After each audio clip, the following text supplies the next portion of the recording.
سل بني إسرائيل كم آتيناهم من آية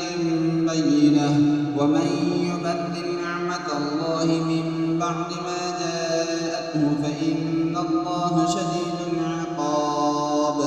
زين للذين كفروا الحياة الدنيا ويسخرون من الذين آمنوا والذين اتقوا فوقهم يوم القيامة والله يرزق من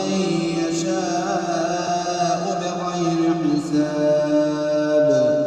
كان الناس أمة واحدة فبعث الله النبيين مبشرين ومنذرين وأنزل معهم الكتاب بالحق ليحكم بين الناس فيما اختلفوا فيه وما اختلف فيه إلا الذين أوتوه من بعد ما جاءتهم البينات بغيا بينهم فهدى الله الذين آمنوا لما اختلفوا فيه من الحق بإذنه والله يهدي من يشاء إلى صراط مستقيم. أم حسبتم أن تدخلوا الجنة ولما يأتكم مثل الذين خلوا من قبلكم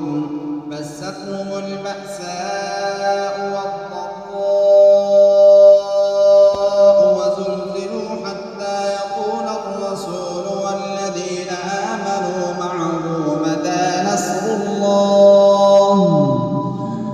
ألا إن نصر الله قريب. يسألونك ماذا ينفقون قل ما أنفقتم من خير فللوالدين والأقربين واليتامى والمساكين وابن السبيل وما تفعلوا من خير فإن الله به عليم. كتب عليكم القتال وهو كره لكم وعسى أن تكرهوا شيئا وهو خير لكم وعسى أن تحبوا شيئا وهو شر لكم والله يعلم وأنتم لا تعلمون. يسألونك عن الشهر الحرام قتال فيه قل قتال فيه كبير وصد عن سبيل الله وكفر به والمسجد الحرام وإخراج أهله منه أكبر عند الله والفتنة أكبر من القتل ولا يزالون يقاتلونكم حتى يردوكم عن دينكم إن استطاعوا ومن يرتد منكم عن دينه فيمت وهو كافر فأولئك حبطت أعمالهم في الدنيا والآخرة وأولئك أصحاب النار هم فيها خالدون. إن الذين آمنوا والذين هاجروا وجاهدوا في سبيل الله أولئك يرجون رحمة الله والله غفور رحيم. يسألونك عن الخمر والميسر قل فيهما إثم كبير ومنافع للناس وإثمهما أكبر من نفعهما ويسألونك ماذا ينفقون قل العفو كذلك يبين الله لكم الآيات لعلكم تتفكرون في الدنيا والآخرة. ويسألونك عن اليتامى قل إصلاح لهم خير وإن تخالطوهم فإخوانكم والله يعلم المفسد من المصلح يصلح ولو شاء الله لأعنتكم إن الله عزيز حكيم ولا تنكحوا المشركات حتى يؤمنوا ولأمة مؤمنة خير من مشركة ولو أعجبتكم ولا تنكحوا المشركين حتى يؤمنوا ولعبد مؤمن خير من مشرك ولو أعجبكم أولئك يدعون إلى النار والله يدعو إلى الجنة والمغفرة بإذنه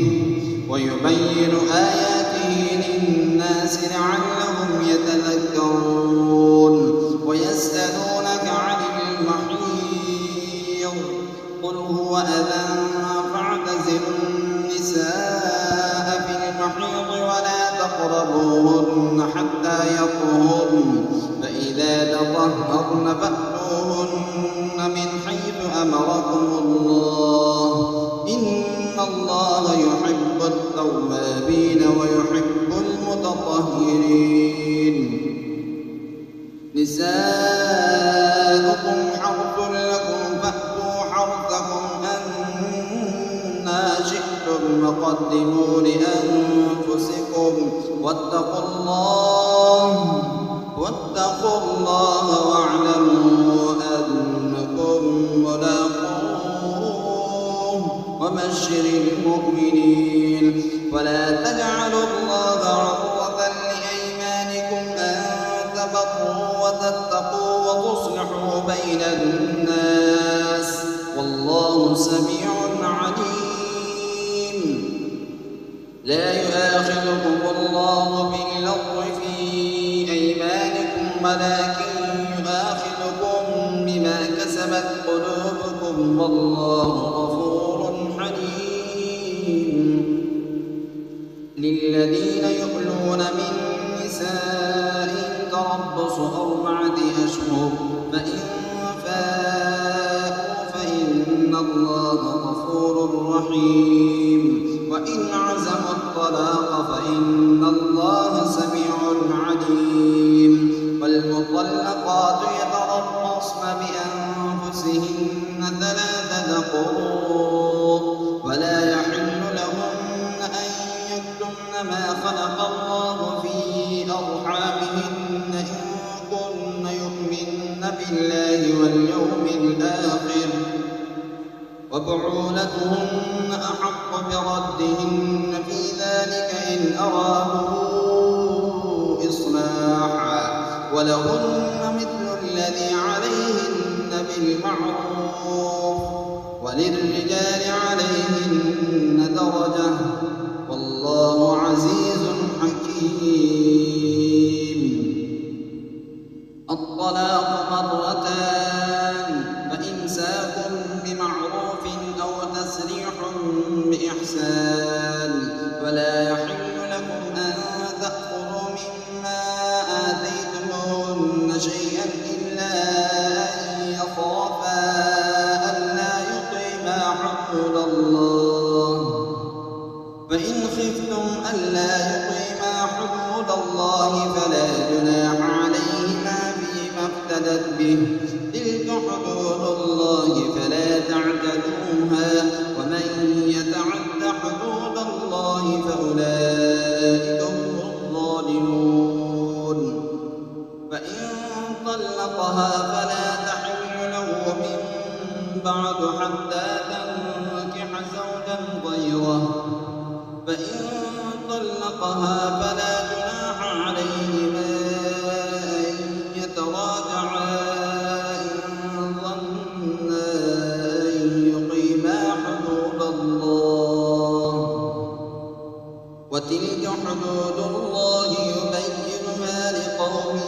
يعلمون وإذا طلقتم النساء فبلغن أجلهن فأمسكوهن بمعروف أو سرحوهن بمعروف ولا تمسكوهن ضرارا لتعتدوا ومن يفعل ذلك فقد ظلم نفسه ولا تتخذوا آيات الله هزوا واذكروا نعمة الله عليكم وما أنزل عليكم من الكتاب والحكمة يعظكم به واتقوا الله واعلموا أن الله بكل شيء عليم. وإذا طلقتم النساء فبلغن أجلهن فلا تعضلوهن أن ينكحن أزواجهن إذا تراضوا بينهم بالمعروف ذلك يوعظ به من كان منكم يؤمن بالله واليوم الآخر ذلكم أزكى لكم وأطهر والله يعلم وأنتم لا تعلمون. والوالدات يرضعن أولادهن حولين كاملين لمن أراد أن يتم الرضاعة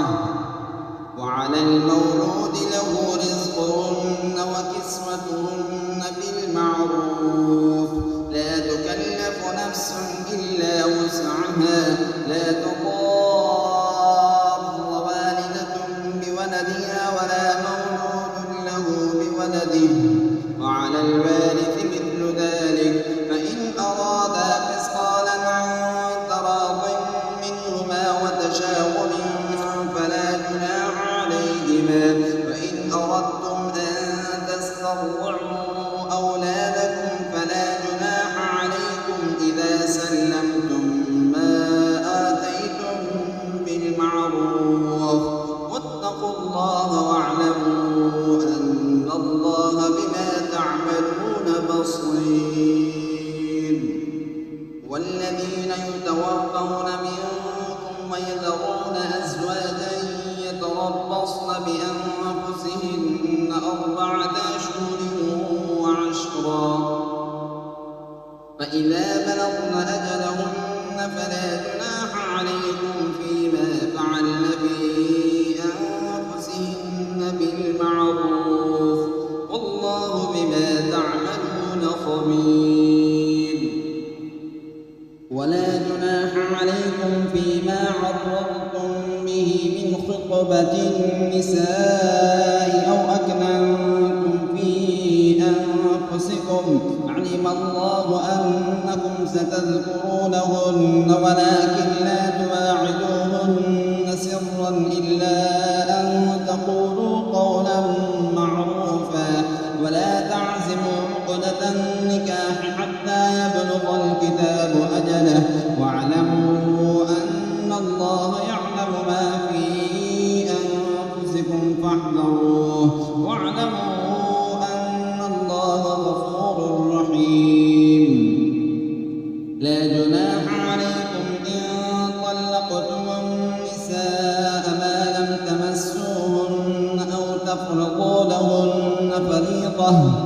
ومتعوهن على الموسع قدره وعلى المقتر قدره متاعا بالمعروف حقا على المحسنين. وإن طلقتموهن من قبل أن تمسوهن وقد فرضتم لهن فريضة فنصف ما فرضتم إلا أن يعفون أو يعفو الذي بيده عقدة النكاح وأن تعفوا أقرب للتقوى ولا تنسوا الفضل بينكم إن الله بما تعملون بصير. حافظوا على الصلوات والصلاة الوسطى وقوموا لله قانتين. فإن خفتم فرجالا أو ركبانا فإذا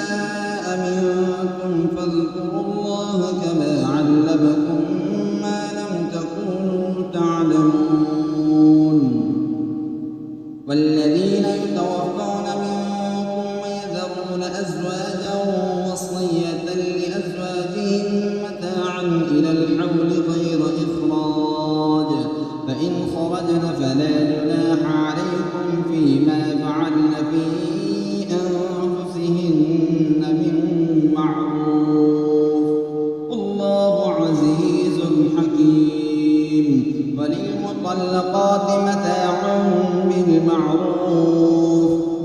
حقا على المتقين كذلك يبين الله لكم آياته لعلكم تعقلون ألم تر إلى الذين خرجوا من ديارهم وهم ألوف حذر الموت فقال لهم الله موتوا ثم أحياهم إن الله له فضل على الناس ولكن أكثر الناس لا يشكرون وقاتلوا في سبيل الله واعلموا أن الله سميع عليم من ذا الذي يقرض الله قرضا حسنا فيضاعفه له أضعافا كثيرة والله يقبض ويبسط وإليه ترجعون ألم تر إلى الملأ من بني إسرائيل من بعد موسى إذ قالوا لنبي له ابعث لنا ملكا نقاتل في سبيل الله قال هل عسيتم إن كتب عليكم القتال ألا تقاتلوا قالوا وما لنا ألا نقاتل في سبيل الله وقد أخرجنا من ديارنا وأبنائنا فلما كتب عليهم القتال تولوا إلا قليلا منهم والله عليم بالظالمين وقال لهم نبيهم إن الله قد بعث لكم طالوت ملكا قالوا أنى يكون له الملك علينا ونحن أحق بالملك منه ولم يؤت سعة من المال قال إن الله اصطفاه عليكم وزاده بسطة في العلم والجسم والله يؤتي ملكه من يشاء والله واسع عليم وقال لهم نبيهم إن آية ملكه أن يأتيكم التابوت فيه سكينة من ربكم وبقية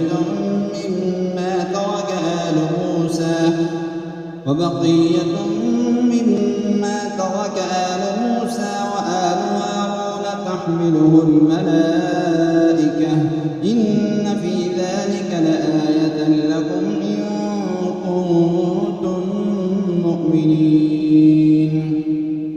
فلما فصل طالوت بالجنود قال إن الله مبتليكم بنهر فمن شرب منه فليس مني ومن لم يطعمه فإنه مني إلا من اغترف غرفة بيده فشربوا منه إلا قليلا منهم فلما جاوزه هو والذين آمنوا معه قالوا لا طاقة لنا اليوم بجالوت وجنوده قال الذين يظنون أنهم ملاقو الله كم من فئة قليلة غلبت فئة كثيرة بإذن الله والله مع الصابرين ولما برزوا لجالوت وجنوده قالوا ربنا أفرغ علينا صبرا وثبت أقدامنا وانصرنا على القوم الكافرين فهزموهم بإذن الله وقتل داود جالوت وآتاه الله الملك والحكمة وعلمه مما يشاء ولولا دفع الله الناس بعضهم ببعض لفسدت الأرض ولكن الله ذو فضل على العالمين تلك آيات الله نتلوها عليك بالحق وإنك لمن المرسلين